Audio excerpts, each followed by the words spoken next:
a good novelist could very easily paint this picture. You got a young man who is very, very handsome, very, very good looking. And he is in a household to where he has gained in responsibility, and he just looks like the picture of a person that many a young woman would be attracted to. And then here's this young woman. We don't know a whole lot about her, but the one thing that we do know that her husband is very distracted, and he is very much involved in his career and his occupation as captain of the guard, and she's being neglected. Now, that's my summation. I'm just reading between the lines here. So you take these two characters and you put it in a novel, and it'd probably be a bestseller. So, here's a young man that we've talked about that obviously has the hand of God upon him, because the scripture tells us that it is the Spirit of God, the Lord was with him, and he's prospering, and he's learning, and he's growing, and he's already been tested in these two areas of the lust of the lust of the eye and the pride of life. But this final test is now before him. And I'm sure Joseph doesn't realize that this is the work of God, but it is. And I think it would be very important for each of us to take note of that. That there are times when things are happening in our lives that this is the work of God. This is the hand of God upon you. You don't see it that way because we don't think about God working in these ways, but He is.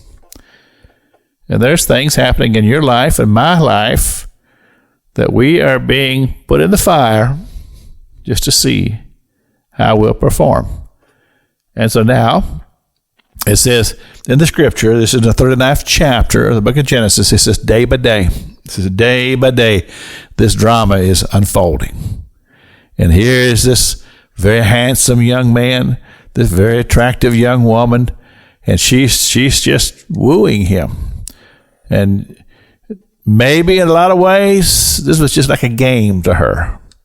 But whatever it was, every day it was growing in intensity.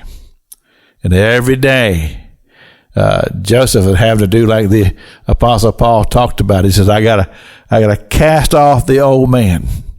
Because he was a very young man, and he had passions just like all young men do. But the question is, can you be in control?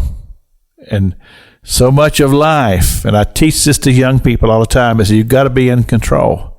You got to be in control of your circumstances and your situations. And life is all about choices. And if I've said that to one young person, I've said it to at least 50. Life is about choices, because the choices that you make are going to dictate the path that you're going to walk. And when you make the right choices, some really good things can happen. But when you make the bad choices, they can be very, very destructive, not only for a moment, but for a lifetime. And things that God had in store for you, you can often miss it because you made the wrong choice. This is Pastor Jack King with the gospel on the radio broadcast.